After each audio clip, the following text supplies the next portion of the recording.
Taiwan has huge military strategic importance. It has massive digital manufacturing importance. And then, of course, we have been steadfast allies since 1945. We have made unbending commitments to the Taiwanese people. So let's take those in order. From a digital manufacturing point of view, everyone in the technology world knows that the Taiwanese have by far the most advanced and highest volume chip factories on the planet. So all of the computer chips, microchips that the Taiwanese make, they wind up in everything in America, from military weapons all the way down to refrigerators and microwaves and everything digital in between. The modern digital world cannot exist without those Taiwanese chips. Simple as that. Now, of course, the technology all was invented in America, but because of free trade and differential labor cost and production cost, Taiwan wound up becoming the world's #1 and most valuable chip maker. So just on that issue alone, there is no distance between the Taiwanese people and the American people. When we look at this from the point of view of the military, when we hear the Chinese talking about Taiwan and taking control of Taiwan, which, by the way, they've never had. I can just quickly go through that history. But the Taiwanese actually ruled all of China up until the end, until 1948, basically, when the communists finally took over all of China, and the Taiwanese essentially retreated to Taiwan, and at that particular time, America recognized them as being the legitimate government of all of China. So the Chinese never ever controlled Taiwan for 1 second in recent history. And then before before World War II, the Japanese owned Taiwan, which is also very interesting because they owned Taiwan for more than 50 years. And again, China had absolutely nothing to do with it. And the only reason why the Japanese left Taiwan was because they lost World War II. And then the Chinese Revolution and the retreat to Taiwan. Prior to the Japanese ownership of Taiwan, Taiwan was an Asian backwater. I mean, it had fishing villages. It was just a speck of island in the Western Pacific. It's actually quite big. So if you were to take the distance between Washington D.C. and New York City, that is roughly the length of Taiwan. And then if you were to go over from the Atlantic coast, let's call it sort of midway into Pennsylvania. That's sort of the width of Taiwan. So it's quite a big island, but it was a backwater. And it was a backwater for hundreds of years. It was just not paid attention to by anybody. And then prior to that period, Taiwan was owned by the Portuguese, and they were also owned by the Dutch. And they still have Portuguese and Dutch cemeteries in Taipei today. I lived over there for 10 years, more or less. My wife is from Taiwan, so I know the whole history, but that's kind of beside the point. The real issue here is the military point. And the American military front line in the Western Pacific runs from Japan, South Korea, down through Taiwan, all the way down to Australia. We will never lose that front line. We're not going to allow our front lines to be the west coast of the United States. We have the Navy. We have an incredibly strong naval presence in the Western Pacific. And that does a couple of things. It prevents Chinese aggression. It keeps the shipping lanes open locally. It keeps the peace locally. So from a military point of view, there's no way to give up Taiwan. And when we hear the Chinese talk about retaking Taiwan, what they're really telling us is they want America off their front door. That's the real meaning, because there are no natural resources in Taiwan. There's no land advantage. It's a mountainous country. There are 22 million people that live there. half of them are guys that served in the military because they have national service in the military. So there's nothing for China in Taiwan with the exception of getting rid of America from their front door. So going all the way back to the Eisenhower days, Eisenhower described Taiwan as America's permanent aircraft carrier stationed off the coast of China. So from a military point of view and from a digital economy point of view, we see immediately that Taiwan is going no place in terms of leaving the American orbit. In addition to that, we can note that the Taiwanese instituted the first democratic government in the entire history of China. So now we're going back 4,000 or 5,000 years, and they are the ones that came up with democracy, and it's an American-style democracy, all the way to the smallest of details. So they essentially copy the American system more or less, and it's a real democracy. So those are the main issues that we're dealing with. So it's the chip production, and they manufacture a lot of other stuff too. It's the military issue. It's also, we've got the history on the Taiwanese side, and that's the way the world is constructed. And we talk about this an awful lot, but you see what the Taiwanese do have is they have brain power. So when we look at the society of Taiwan, we have extremely high high school graduation rates. We have, if they don't go to the local colleges and universities for the last 60 years, 70 years, they have fanned out across the planet, and they have acquired knowledge from every country and every university you can imagine. And then they took that knowledge back to Taiwan. And so what they did is, starting right after 1948, they started manufacturing things like T-shirts and socks and garments, very simple types of manufacturing items. And then from that position, they built up to today where they manufacture computers, computer chips, every kind of electronic component and ingredient, if you will, of a particular electronic device. It's all made in Taiwan. In addition to that, they make cars. They have 4 nuclear reactors, for example. They have the capability to make more nuclear reactors. If they wanted to develop nuclear weapons, it would be a very easy thing for them to do. So the simple answer to the question is they went out and acquired the knowledge of the world, took it back to Taiwan, turned themselves into a manufacturing powerhouse at every level of the manufacturing spectrum.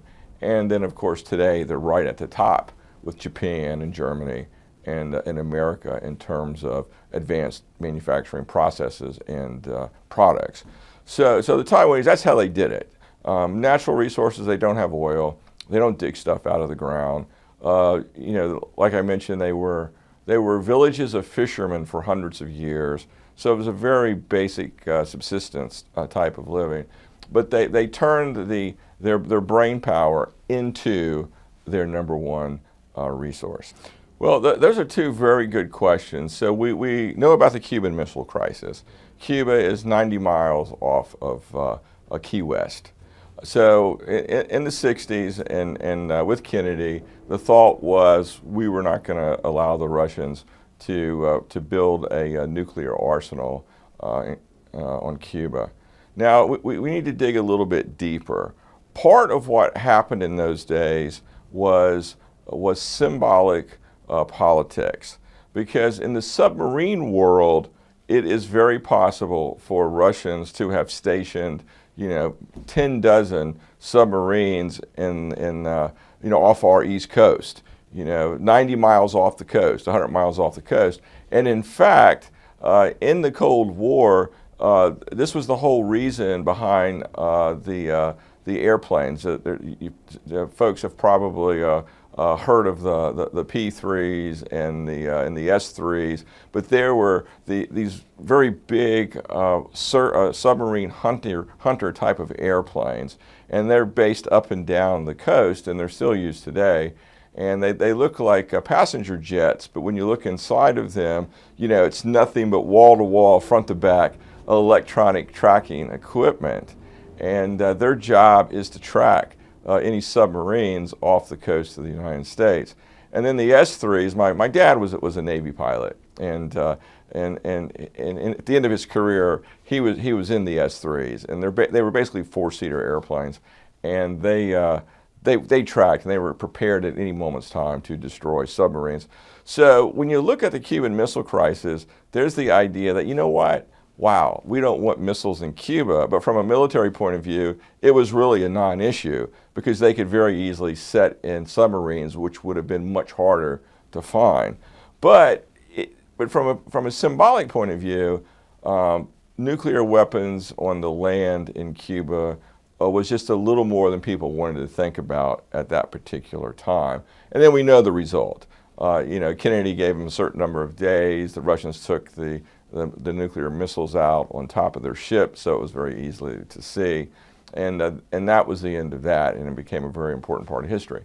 Now, if we take that situation and we talk about China, of course the Chinese would feel the same way as the Americans did in the 1960s, but that's not the end of the discussion, because we know from all types of publicly available information, the United States has a submarine fleet in the Western Pacific.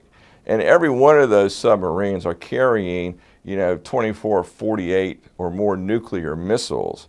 So the end result is, if we're just looking at longitudes, we have got a nuclear force in the Western Pacific, and it's there 24/7.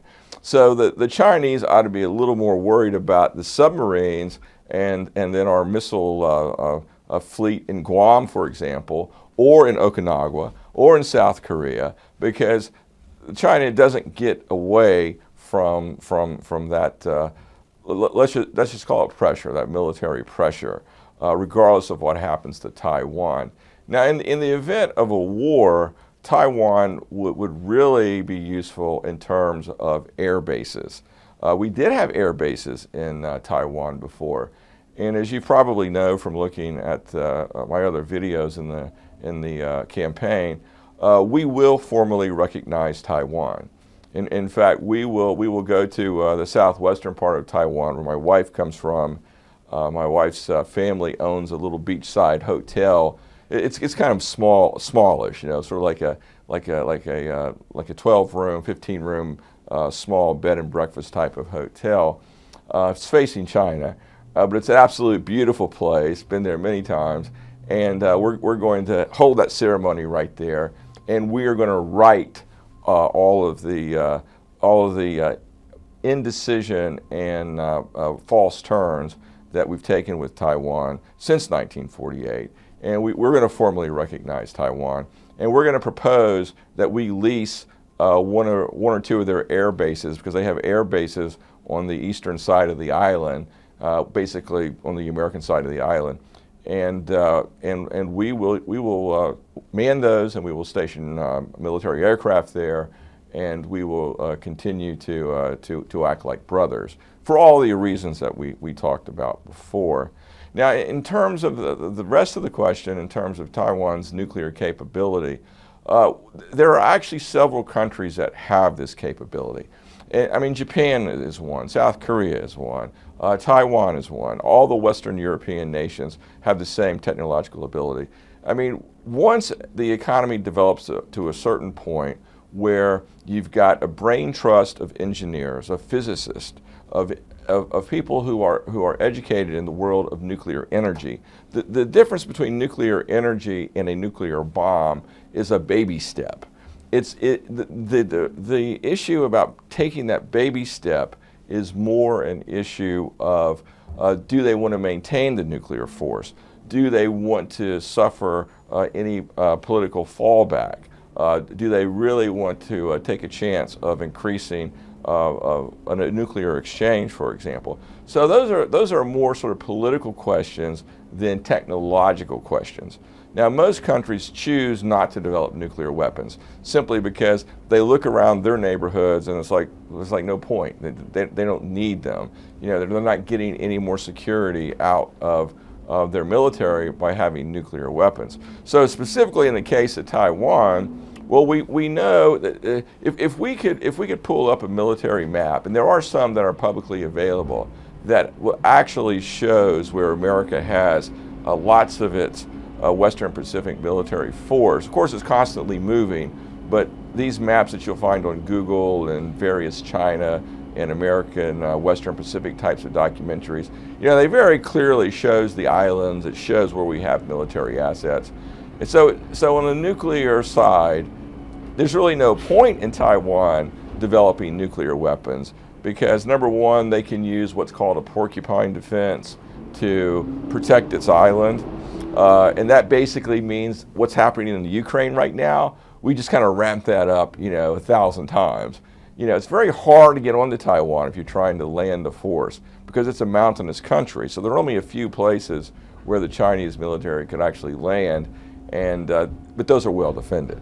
So it's the whole exercise from the Chinese point of view is an exercise of futility, which is why in the case of like Pelosi, if we take the current events, the Chinese are always threatening some kind of invasion or military retaliation if America sends an important person to Taiwan. I mean, once you've looked at this issue and you understand it in the detail that we're talking about, it's all comical. You know, I mean, the image that one should have in their mind is one of a monkey in a cage who is upset and twirling around and holding onto the bars and creating a ruckus. But the reality is they're not getting out of the cage. That monkey can't do anything, and it's just all show. And it is a good thing that Nancy Pelosi knows the details of Taiwan, like we're talking about here. I mean, she was in Tiananmen Square. She did visit China in 1989 during the Tiananmen Square incident. Incidentally, at the time, I lived in Hong Kong. But we didn't know each other, and we were there for totally different reasons. I was beginning my career, beginning my life, and I just happened to be there when all of the turmoil took place, where she purposely went there to insert herself into Tiananmen Square. But the point here is at least she knows the Taiwan-Chinese issues in detail like we're talking about. And then, you know, having said all of that, it becomes very easy to understand that Taiwan is America's steadfast friend in the Western Pacific. And therefore, in the Quigley administration, we are going to formalize and make that friendship. We're going to put it on the level that it should have been left at going all the way back to 1948. Well, I think it's an evolution. And I'm glad that the Speaker of the House made that trip. I mean, let's be completely honest here. The Biden administration is a very weak administration. The Chinese gave Hunter Biden, the heroin addict, $11 million. And if anyone thinks that $11 million was for business, well, I got a bridge in New York called the Brooklyn Bridge. I will sell you. I guarantee you I can give you that. I'll do it. But seriously, 10% of that money wound up in Biden's pockets. The Chinese think that they bought Biden with that $11 million. So Biden is an older guy. You know, I think he's 82 at this point in time. He's been in Washington for 40 years. He's probably kind of at that point in his life where, you know, he kind of wishes it would all go away. You know, he's been around the bush so many times. It's become a mental drain on his energies. And then, of course, the Chinese have been pushing like crazy because they think that they have compromised Biden. And it certainly looks like, from Biden's responses, that he is a compromised president. So I think Pelosi, even though they're both Democrats, I think Pelosi, who is in no way compromised by the Chinese in their donations, took the right turn. You know that you know we need to make sure that the Taiwanese are put in a proper position in the global order and recognized by the rest of the countries on the planet. So when I say evolution, these things often go administration to administration. They go from year to year. Many problems in the diplomatic world are not light switches. So, for example, the way I look at Nancy Pelosi and her trip is she's essentially laying the groundwork because by the time we get to the 2024 elections, everyone in America is going to know that we're headed to Taiwan. It's telegraphed. So the way I guess the idea I'm trying to give here is we are telegraphing the future moves of the next president of the United States. And this is kind of a good thing because what it's doing is it's telling the Chinese, well, this is going to happen, so you better start learning to live with the facts. And it's helping the allies in the Western Pacific to adjust their political speech making and their political messaging, as well as adjusting their military structure and so forth, to deal with the future that is coming. So this method of telegraphing future events gives all of our allies and all the parties at this particular table time to make the adjustments that need to be made for that when that day arrives. Well, I would just I wouldn't pay attention to them because the natural instinct of a country like Japan, for example, is passivity. Do everything you can to avoid war. And in the case of South Korea, they have their hands full with the North Korea situation. And the Quigley administration has answers for that problem too. But because they're sort of caught between a rock and a hard space, geographically speaking, then the knee-jerk reaction is just to maintain the status quo, keep the peace. But then when you go further south, for example, when we're in Australia, now Australia's got a very different attitude because, Australia's got 17, 18 million people. They have a land mass as big as the United States. And obviously, if you're China, with at this point in time about 1.5 billion people, you need to look for a place to live. You need more land because you're running short of land. So poor old Australia, down there in the southern hemisphere, in the bottom of the world almost, they're kind of alone. So they are America's steadfast partners on this China issue. And they see it the same way that we're talking about today. And that's the right course. So understanding why countries are reacting the way they're reacting is very important. But I can tell you, my wife being Taiwanese, every single day we get a summary. She summarizes all of the news coming out of the Chinese-speaking world. So it's just a coincidence because she likes reading Chinese news and Taiwanese news, but as a result of that, I get to see what's going on the ground, what people are talking about, what the thoughts are. So probably much, much better than most folks across America. And for example, in Japan, Abe, the ex-prime minister that was executed, he was giving a campaign speech for supporters. Well, the news on the ground in the Chinese-speaking world, as well as in the Japanese-speaking world, is the assassin was working for the Chinese. And the reason why Abe, the ex-prime minister of Japan, was assassinated was because he was on board with what I'm saying here to you today, Tyler, and the direction that we're going to take Taiwan. So he was a very steadfast supporter of American policy in the Western Pacific. Now, of course, we are not in the Japanese security services, and we don't have, all of the documentation of that particular assassin's background, where he came from, who he was talking to, who his friends were, who his family members were. But at least in the Asian news media, they're coming up with documents and the friendship relationships, and that's what they're talking about in that part of the world. So if you're a Japanese citizen and you're looking at, wow, I can't believe the Chinese are actually, killing people in Japan, especially ex-prime ministers because they support Taiwan, that's a menace. That's a problem. So that rubs both ways, you see. On the one hand, we have the Japanese who really want to be pacifist. They've kind of grown used to a really nice economy without, the clouds of war around them all the time. But on the other hand, you have a very large percentage of the Japanese population that realizes that they've got to have a defense force. They have to stand up to China because China internally has the appetite for expansion, they have the resource need for expansion, and they have an incredibly large population, of which 20% at this moment in time, as we make this video, are starving, and they have a crashing real estate sector, a crashing production sector. There's a lot going wrong in the Chinese world. And the idea that the China could embark on an expansionist venture with the goal of getting other land masses, other resources, is not in the realm of Hollywood fantasy. It's within the realm of possibility.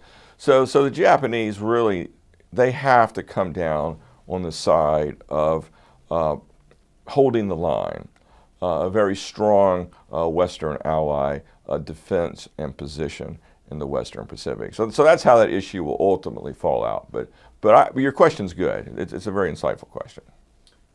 Well, it does a number of things that are really important.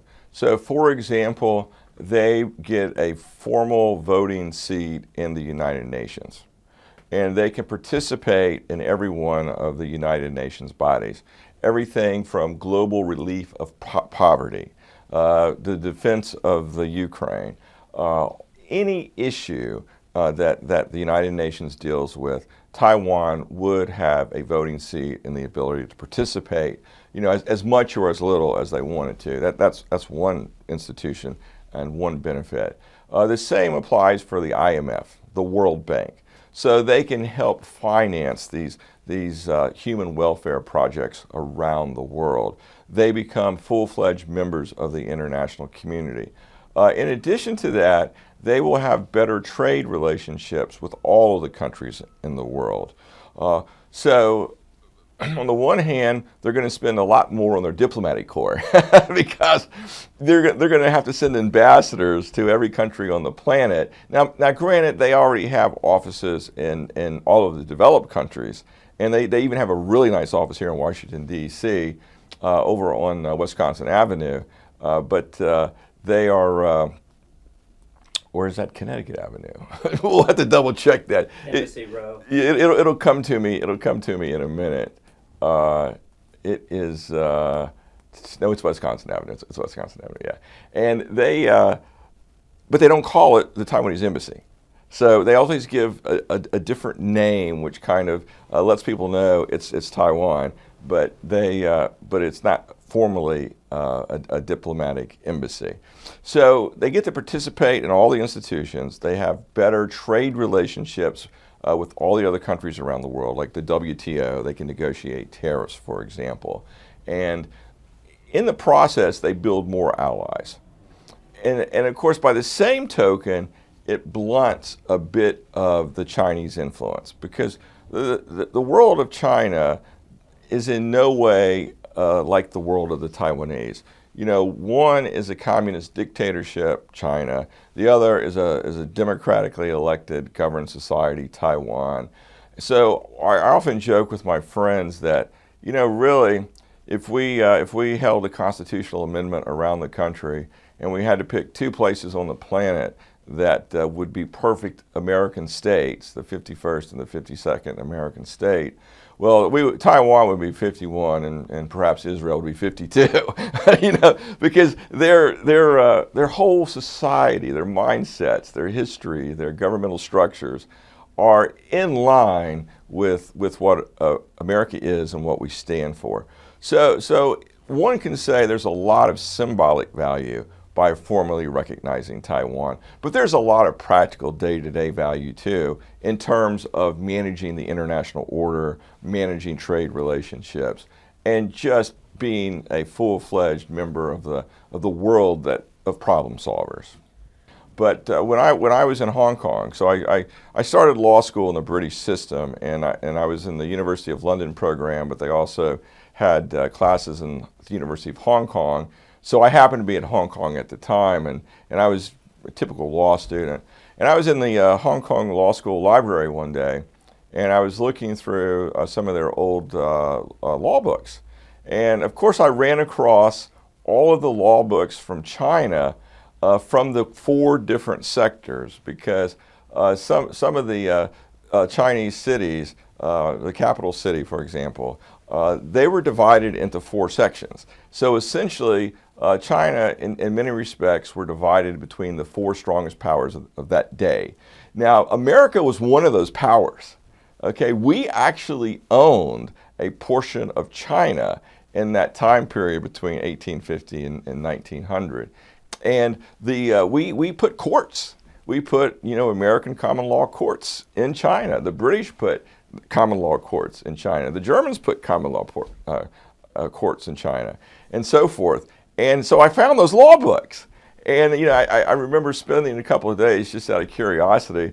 I pulled them off the shelf and I was reading through them, and it was just kind of a fascinating moment in time that you never hear about, but it's historically a fact. And what were the issues of the day? Why were these cases in court? What were folks fighting over? What were the crimes? America appointed the judges. The president appointed the judges for the American courts in China. So, but that was a different era. This was what was going on at that particular time. And this is when China was still ruled by an emperor, for example. It was the last emperor. And there's a very famous book called The Last Emperor. It was published back in the 80s, 1980s. And it talks about that whole era in informative detail. It's a good read if anyone's interested. But in terms of what's happening in 2022, that's not really impacting anything today, because all those people they're gone. They've all moved on to heaven. So now we have a different group. So what's going on in 2022? Why is there so much friction? Well, herein lies the rub. And we have to go back to the mid-1980s. In the mid-1980s, the Republicans campaigned around the country and convinced America that it was a great idea to engage in international free trade. And the basic thought of that day was, you know what? So much of the rest of the world is poor. We're gonna open up free trade. Everyone's gonna find their specialization in products and services and so forth. And in the process, we're gonna lift the standards of the rest of the world. Well, what really happened was we lowered the standards of America, and we did lift the standards of the rest of the world to a great degree, but America got the short end of that stick. Now we go to the next step. Let's specifically talk about China. The Chinese have always dreamed about being the global superpower. The Chinese in mainland China are a very proud people. They're also very resentful of the West. I'm not a psychiatrist or a psychologist, but when I lived there for 10 years on and off, more or less, often I had the idea that it was the Napoleonic concept. Little guy trying to be this big giant on the international scene, and that kind of summarizes the attitude of the Chinese today in 2022. So what they did with that free trade opportunity is they exploited the heck out of it. They built so many factories and service providers in every industry you can imagine. It was all done on borrowed money, which is why now they're imploding economically. But you just name your product. It doesn't matter what it is. Let's just take something common like knives and forks, or shoes or hats, garments of any kind. Doesn't matter. It can be like computers. It could be cars. It does not matter. Every single product you can imagine. The Chinese government went out and financed and helped Chinese citizens build 15, 20, 25, 30 big production facilities for each type of product you could imagine. And then we're talking about all the private people that built smaller production facilities. So the whole idea from the Chinese point of view was they were going to be the world's workshop.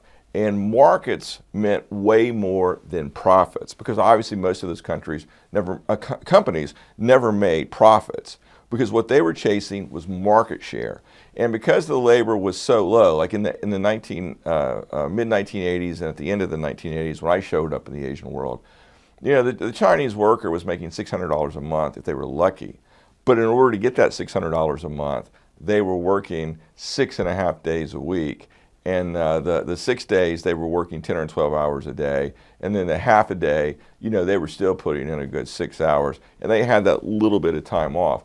So they were essentially working for pennies on the hour, and that was the model that China used. In their minds, they were thinking they were going to use that mechanism of becoming the world's workshop to basically decimate production in the rest of the world. And we're talking about Western Europe, we're talking about North America, we're talking about Africa, we're talking about Latin America, we're talking about Australia, we're talking about the rest of the world.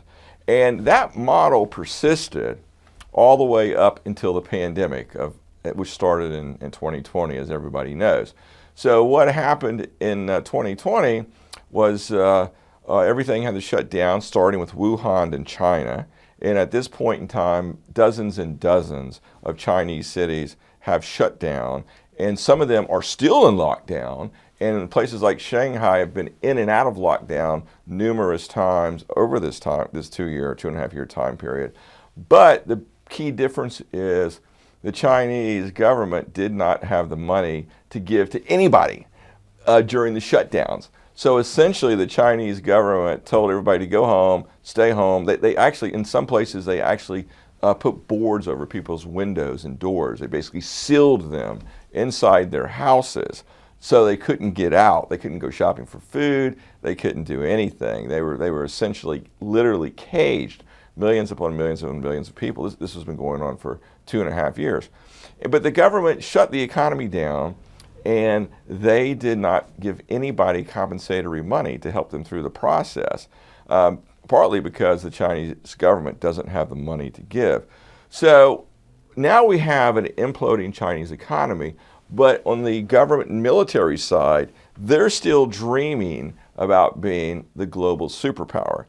And the thing that stands in their way, of course, is America and its allies. So they naturally see America, Western Europe, the Western Pacific, Australia. We are the enemies of the Chinese people, and America is the backbone of that collection of enemies. So they look at us and they say, as long as America is around, they cannot be the global superpower. So it's this Napoleonic dream that they have, and it doesn't appear to have gone away even as their country becomes economically devastated during the pandemic years. Well, the USA was a driver of that idea in the mid-1980s. And if we want to be very specific about it, it was the Republicans of the mid-1980s that were the main driver. And in this campaign, we're going to talk an awful lot about the mistakes and folly of both Democrats and Republicans. But on this particular topic, at this particular time, we have to give 100% blame to the Republicans of the 1980s. In fact, I remember those debates. I was a college student at the time, but I can remember it like it was yesterday. The Democrats were specifically saying this is a disaster. We are going to lower the U.S. living standard to what we see in the rest of the world. And the Republicans were arguing just the opposite, like, no, we're going to make everybody rich, as America is.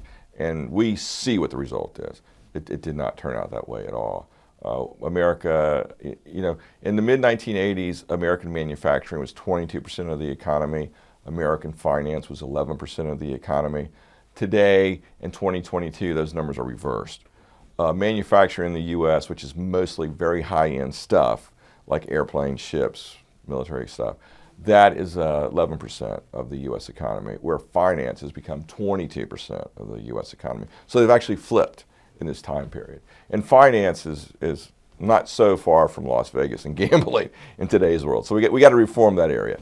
But just to answer that question, yeah, it was the whole idea that China was going to make itself the workshop of the world sprung out of the Republican attitudes in the 1980s. So one of those aspects, of course, is China cannot be the global superpower until it removes America from its perch. So this has raised lots of issues. So for example, when we look around America today, we see a massive drug problem. We see hundreds of thousands of drug overdose deaths per year. And you have to sit back and ask oneself, where is all this fentanyl coming from? Where was all the heroin coming from? You know, heroin was grown in Afghanistan for decades. You know, huge quantities of heroin.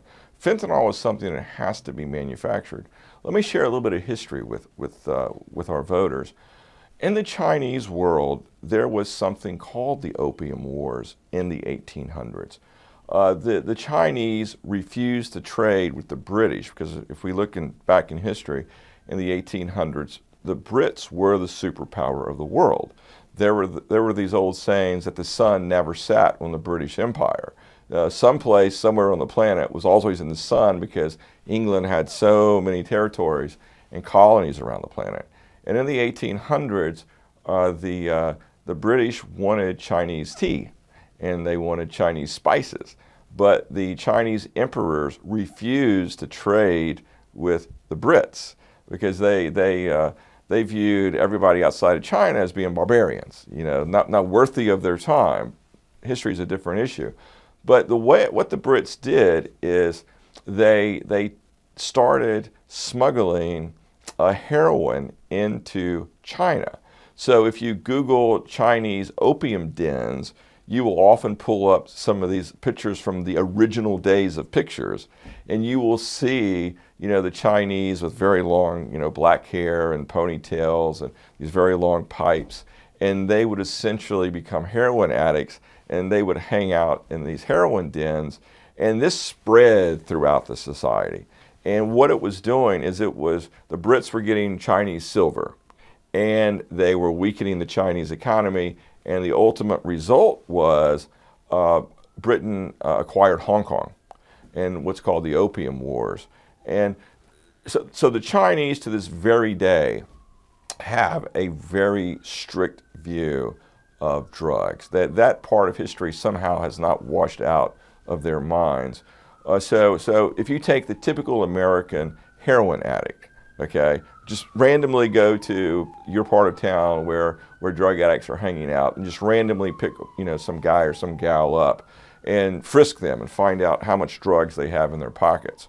Well, whatever amount you find, okay, if that happened in the Chinese world, the Chinese would find that possession of that small quantity of heroin enough to execute that person. And execution for drug offenses in China usually take about 6 months. So from arrest to trial to execution, it's usually 6 months, and it's almost never over a period of a year. So the Chinese have an incredibly harsh view of drugs. Now I'm kind of telling you this backstory because that's important to understand where I'm going next. I don't work for the CIA. I've never worked for the CIA or the DEA. You know, I've been a private citizen my whole life, except for the few times I did government internships as a kiddo. But my own life experience and looking at these issues and understanding the difficulty it is to move heroin around the world and to make fentanyl and so forth, and understanding the attitude and history of the Chinese toward America, you know, my own personal belief is if we could dig through all of the supply lines of drugs, I would put $1,000 on the idea that China is behind America's drug problems. Because one of the tenets of Chinese philosophy is if you can't beat your enemy in a full frontal attack, for example, then you beat them from within. So China has been using the workshop formula since the mid-1980s to hollow out American manufacturing. And in my opinion, I believe that they are behind America's massive drug problem because those drugs don't just grow on trees, I mean, in terms of use. I mean, they're coming from someplace, and we can blame it on the South Americans, but you know, they had to get into the business. Who put them into the business? Okay. So my belief is the Chinese have been attacking America on the drug front as well as the manufacturing front to weaken us as much as possible. And then ultimately, if we are not paying attention and we give up our status as a global superpower, which we're never going to do, and the Quigley administration will make sure programs and solutions are in place to prevent everything we're talking about today, then that would open the field for China. And then if the field were open for China, I would literally bet you my right foot that they would become an aggressive expansionist power, because they have to. They've got too much stuff going on inside their country, which is pushing them outwards. Basically, a population that's starving, not enough natural resources, they need more farmland, they need more fresh water, they need more energy. I mean, in order to support those 1.5 billion people, China has to either do what Taiwan did, which was to turn its country into a brain trust, which is, that's 1.5 billion. That's a big project in itself, or to expand out. And the Chinese military and the Chinese leaders, like I say, they're very Napoleonic in their views, and we see this attitude popping up left, right, and center. So there's a lot. So when we look at China, we should not look at China as friends. We need to look at China as very serious, cutthroat, live or die adversaries, and behave accordingly. Now, having said all of that, we have yet another argument in our reason why we have to stand behind Taiwan, because that geographic position, just like Eisenhower said, it's a permanent aircraft carrier stationed 60 miles off of the Chinese East Coast, and that helps keep them in check to a degree. Heroin and opiates generally they chemically change your brain. They're highly addictive, and of course, not every human being on the planet will be susceptible to a heroin addiction.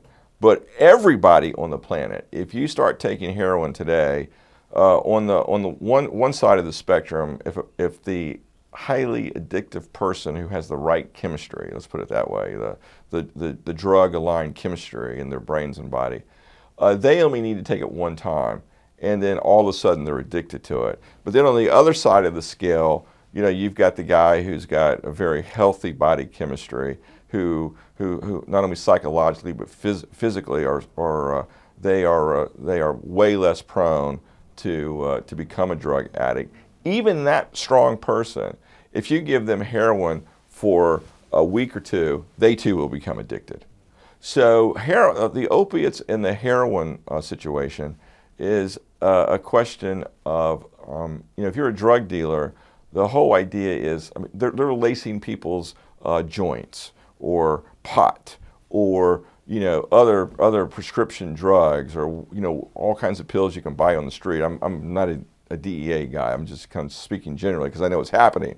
I talk to people in this community, but any kind of drug can be laced with an opiate or fentanyl, and people will take it unknowingly. But the whole point of that exercise from a drug dealer's point of view is, if you get somebody addicted to an opiate, then they're going to come back for more and more and more. And it gets so bad. The consequences, the negative consequences, are worth a whole different video in itself.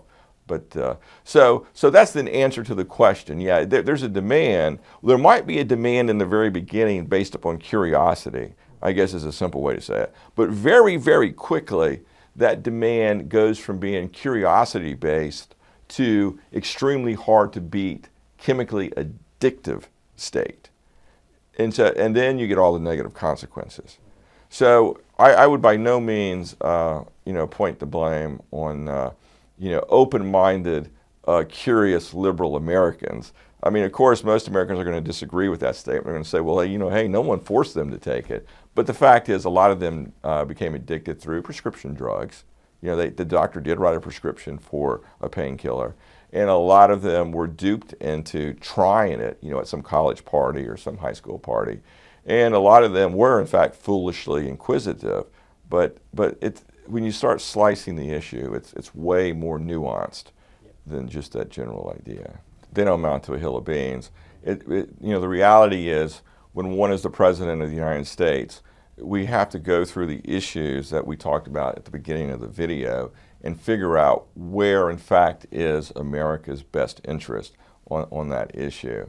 And so that's the proper analysis. Now, in the case of Taiwan, it just so happens that my own personal view aligns with what's in the best interest of America. So that's great for the Taiwanese. And on a broader spectrum, we're in an age where we really have to use our resources and our talents and abilities to solve lots of problems on the planet. So one of those, for example, we're going to have to build at least 1,000, if not thousands, of CO2 and methane scrubbers, not only in America, but around the planet. What is a CO2 scrubber? Well, there are 3 of them on the planet right now. One of them is in Iceland, and what it does is they're very large industrial oil processing plant types of factories that simply pull air into their machines, and they suck the CO2 out and they crystallize it and put it underneath the ground. That's the basic idea, because the whole global warming issue is we have to reduce that amount of CO2 and methane in the atmosphere so the Earth can begin to heal itself. So of course, there's a huge energy industry down in the Gulf and in the southern Texas, the Panhandle of Florida, Louisiana, for example. And they're supplying energy across America, but we have to move to a more green energy base, a renewable energy base. Fossil fuels is what puts the CO2 in the atmosphere. The Taiwanese technology can help with that. But on a bigger picture, we still have countries on the planet that do not have fresh water. We even have communities in the United States that have a problem with fresh water. And we all know that you can go a month without eating one piece of food, but you can't go a month without drinking a glass of water. If you don't drink water in about a week, your body will begin to shut down. So fresh water is something that is absolutely critical. So on the bigger picture, I'm just using sort of the general health and welfare of the planet, the energy transitional phase that the planet has to go through. The Taiwanese can benefit in all of those areas. And not only can they benefit with their engineering capabilities and know-how, they want to be participating members on the planet. And you would think, your knee-jerk reaction would be, well, why don't they just go out and do it? Well, believe it or not, you're gonna think this is crazy. But the mainland Chinese government actually goes out of its way and threatens many of the small, impoverished countries that would gladly accept Taiwanese technology and help to solve sort of farming problems, freshwater problems, alternative energy problems. The Chinese will threaten those countries with either military action, economic retaliation, if they help the Taiwanese. So at every turn on the international stage, even in areas that makes no sense at all. I mean, in the American's mind, this is equivalent to giving the guy who's homeless down on the corner $20. I mean, there's nothing but good in that, okay? You're helping this poor guy out, but then you've got some bully that comes along and says, if you give that homeless guy $20, you're not going to kick your butt. I mean, this makes no sense. But this is exactly what the Chinese government has been doing in every situation where the Taiwanese try to make themselves beneficial citizens on the planet. So it's a huge headache, and so we have to formally recognize Taiwan. We'll do it in a very nice ceremony, which is long overdue. I'm not joking about my wife's family's hotel, because it's a beautiful part of the country, and I definitely suggest every American take a trip there if they ever get a chance, because contrary to what we might read in the newspaper, it's a super place for a vacation. Very friendly people.